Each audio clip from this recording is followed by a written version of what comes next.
Paz do Senhor Jesus, vamos para mais um dia do nosso devocional, que se encontra no Evangelho de Lucas, capítulo 11, versículo de número 28, que diz: Mas ele disse, antes, bem-aventurados os que ouvem a palavra de Deus e aguardam.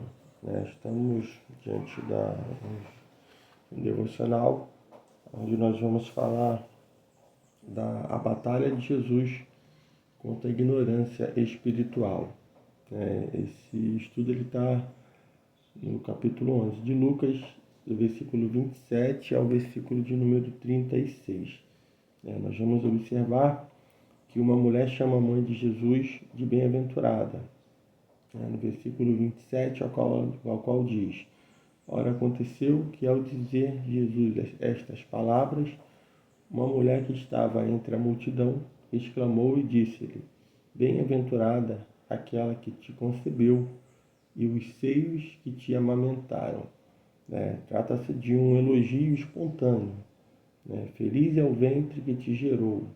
O sentido parece ser, Jesus, você é tão maravilhoso que sua mãe deve ser uma mulher muito abençoada. Então, na verdade, Maria foi sim uma mulher bem-aventurada, podemos dizer, ou muito favorecida. Então Jesus, porém, nós vamos ver que ele revela quem são os verdadeiros abençoados, que é o que está no nosso devocional. Ele, porém, respondeu: antes, bem-aventurado são os que ouvem a palavra de Deus e as guardam. Feliz e abençoado são aqueles que ouvem e praticam a palavra de Deus. Seus discípulos foram mais abençoados ao ouvir a Cristo do que a sua mãe ao gerá-lo. Então, bem-aventurados são aqueles que ouvem e guardam a palavra do Senhor. E nós vamos ver que, decorrendo nesses versículos, Jesus vai começar a falar sobre o exemplo de Jonas, o exemplo da rainha do sul, e nós vamos ver Jesus também falando o exemplo da luz, mediante tudo isso que foi falado. Então Jesus ele vai falar sobre o exemplo de Jonas, mas infelizmente nós vamos observar que os judeus não criam no ensino de Jesus, nem nas Escrituras. Ele insiste que Jesus lhe dê um sinal para que possam crer neles. O versículo 29 diz: Como afluíssem as multidões, passou Jesus a dizer: Esta é geração perversa, pede sinal, mas nenhum sinal lhe será dado senão o de Jonas. Jesus ele deu muitos sinais notáveis, mas não o tipo que eles queriam ver. Ele diz que o único sinal que seria dado seria o de Jonas. Nós vamos ver que esses sinais Lucas ele vai dizer na passagem, é como se ele desse uma referência ao juízo de Israel. Pois Jesus apontava para aquela geração como uma geração perversa, contra a qual os ninivitas eles levantariam para julgar, uma vez que se arrependeram com a pregação de Jonas, enquanto aquela geração que estava ali não tinha se arrependido. Então o profeta lhe deu sua vida para apaziguar a ira de Deus que vinha sobre os outros. Foi jogado ao mar, ficou 3 dias e 3 noites no ventre do grande peixe, mas após 3 dias e 3 noites de prisão, ele se viu vivo e livre. E ali ele foi pregar a palavra do Senhor. Então a experiência do profeta representa a morte, o sepultamento e a ressurreição de Jesus. Então a pregação do profeta ela representa o método de Deus produzir arrependimento e fé no coração daqueles que creem na palavra. A fé vem por meio de ouvir e do crer na palavra de Deus. Romanos 10, 16 e 17. Então nós observamos que, apesar de tudo que aqueles homens viram, dos sinais, de tudo que o Senhor fez naquela época, eles não deram ouvido à palavra do Senhor. Então nós vamos ver que o Senhor ali ele vai falar e vai ver que aquele povo não estava e não dava ouvido à sua pregação. Pediam sinais, queriam sinais, Jesus estava dando mas eles queriam eram ver sinais. Então a fé ela vem por ouvir e crer na palavra do Senhor. Então, mais bem-aventurado é aquele que ouve e pratica a palavra do Senhor. Eles ouviam, mas não praticavam, né? Não davam, faziam com que realmente, de acordo com a palavra do Senhor. Outro exemplo que é dado dentro desse texto é o exemplo da Rainha do Sul. Então, Jesus ele vai citar esse exemplo, né, que está no versículo de número 31, a qual ele diz: a Rainha do Sul se levantará no juízo com os homens desta geração e os condenará, porque veio dos confins da terra para ouvir a sabedoria de Salomão. Eis aqui está quem é maior do que Salomão. Então a rainha de Sabá, ela foi para Jerusalém para ouvir a sabedoria sobre as obras que Salomão havia realizado. Isso está lá registrado em 1 Reis, capítulo 10, do versículo 1 ao 13. Então ela vai buscar a palavra de Deus com uma tenacidade que nos envergonha. As pessoas que haviam pedido um sinal a Jesus viram sua obra ali mesmo, mas não creram. Jesus ele é o filho de Davi, maior que Salomão, mas os judeus o rejeitaram.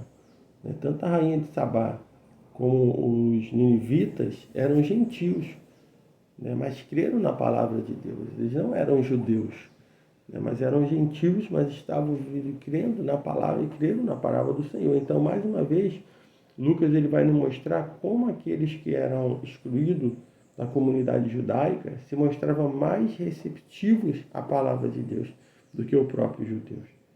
Então, o evangelho universal, de Cristo havia chegado para todos os seres humanos.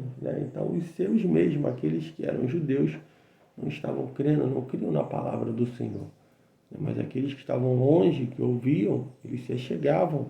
E ali realmente eles recebiam do Senhor, ouviam a palavra, e que acabavam crendo. E os próprios judeus não. Então Jesus ele vai concluir no versículo 32 dizendo: ninivitas se levantarão no juízo com esta geração e a condenarão, porque se arrependeram com a pregação de Jonas. E eis aqui está quem é maior do que Jonas. Então os ninivitas, eles creram e se arrependeram com a pregação de Jonas. Os judeus, porém, não fizeram o mesmo, mas queriam um sinal para crer. Jesus vai declarar, e este aqui está quem é maior do que Jonas. Então Jesus é um profeta infinitamente maior do que Jonas. Ele é o ápice da revelação de Deus. Depois de ler Hebreus 1, do versículo 1 ao 4. Só Jesus reúne em si mesmo o ofício tríplice de quê? De profeta, de sacerdote e de rei. Então Jonas não fez nenhum milagre para autenticar seu ofício. Mas Jesus ele fez o quê? Inúmeros milagres para provar que era o Messias. Mas mesmo assim os judeus não creram nele. Então, muitos estão querendo sinais, estão querendo ver milagres. E Deus, o Senhor está fazendo, operando, mas não creem no Senhor Jesus. Vamos ver ali tanto a rainha de Sabá, quanto os ninivitas ali, dos Jonas, eles vão crer no Senhor Jesus, na sua palavra. Que nós possamos ser esse povo, não ser esse povo que ouve e não crê, que está conectado, vendo as maravilhas do Senhor, mas não está crendo, não está realmente dando ouvido à sua palavra. Então, vamos ver que existem pessoas que estão com Jesus, mas não creem no seu poder e acabam realmente estando até dentro da igreja, vivendo um evangelho religioso, e acaba não crendo no Senhor Jesus. Mas que nós possamos ser daquele que ouve e guarda a palavra e pratica a palavra do Senhor. Outro exemplo que ele vai dar é o exemplo da luz. Jesus segue a sua argumentação trazendo vários ditos sobre a luz. Os fariseus e todos aqueles que rejeitaram eram piores do que aqueles que andam na escuridão, pois a própria luz estava entre eles, mas eles se recusavam a enxergá-lo. João capítulo 1, versículo 11 vai falar: a luz estava sobre o velador, de modo que todos podiam ver a realidade do reino que estava sendo mostrada por Jesus. Vamos ver que o Lucas capítulo 7, versículo 22, ele fala: os cegos veem, os coxos andam, os leprosos são purificados, os surdos ouvem, os mortos são ressuscitados, e aos pobres anunciam-lhe o Evangelho. Então a incredulidade dos judeus era obstinada e muito perigosa. Jesus ele vai advertir no versículo 35: repara, pois, que a luz que há em ti não sejam trevas. A escuridão da ignorância e a escuridão da incredulidade. Essa escuridão da incredulidade ela é muito mais danosa, e receberá maior rigor no juízo final. Então, o coração dos inimigos de Cristo estava imerso em trevas. Jesus, porém, é a luz do mundo, e a luz estava brilhando entre eles. Mas o coração deles estava em trevas. Então, as trevas os levaram a confundir o poder de Deus com o de Beelzebul. Acontece que os olhos dos fariseus e mestres da lei eram maus. Por isso eles estavam em trevas, por isso que eles estavam vivendo em trevas, não estavam enxergando nada. Então, embora vissem Jesus de Deus diante deles, com suas obras e sua mensagem, recusavam-se a admitir que estava diante do Senhor da glória. Jesus os adverte para que façam uma autoanálise e comprovem que o problema não está na realidade que se apresenta diante de seus olhos, mas em seus próprios olhos, que se encontram comprometidos pela incredulidade. Sabemos que nossa capacidade de enxergar ela só é possível por causa da luz que reflete nos objetos. Os fariseus e intérpretes da lei estavam enxergando através da luz de Jesus, como as pessoas deveriam ser no reino de Deus. Ainda assim, eles diziam que a obra de Jesus era feita por Beelzebul, lá no versículo 15. A palavra vai estar dizendo, nós falamos anteriormente sobre essa passagem. Então, os milagres eram um olhar antecipado para o reino escatológico de Cristo. Por meio deles, aquela geração poderia ter um antegozo ou um vislumbre do que estava por vir. Por isso, Jesus, ao os convida a olhar não pela ótica do pecado, mas da redenção. Então, nós vamos ver que todos esses sinais que o Senhor fez, nós vamos ver que muitos estavam perdendo a oportunidade. Estavam ali com o Senhor e estavam perdendo a oportunidade. Então, não podemos desperdiçar as oportunidades. Jonas ali, os ninivitas, eles não perderam a oportunidade de ouvir falar, e ali houve um arrependimento. E o Senhor ali não destruiu aquela cidade. Salomão ali, a rainha de Sabá, também aproveitou a oportunidade de poder ir e conhecer sobre o Senhor, sobre o Deus de Davi. Então, todo privilégio ele vai implicar com responsabilidades que não devem ser negligenciadas. Então, não negligenciar a palavra do Senhor. Felizes e abençoados são aqueles que ouvem e praticam a palavra de Deus. Isso é o próprio Senhor que está dizendo. Então, devemos receber a palavra de Deus com arrependimento, como ali os ninivitas receberam. Devemos receber a palavra de Deus com alegria, como a rainha de Sabá ali recebeu. E devemos receber a palavra de Deus com disposição para a transformação.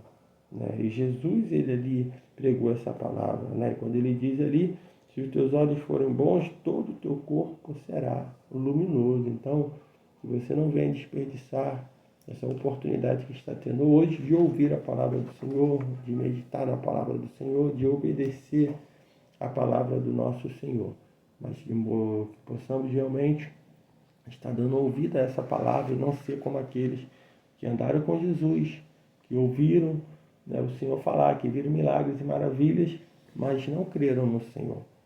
Nós possamos também continuar crendo, glorificando e exaltando o nome do nosso Deus nesse dia. Que Deus te abençoe.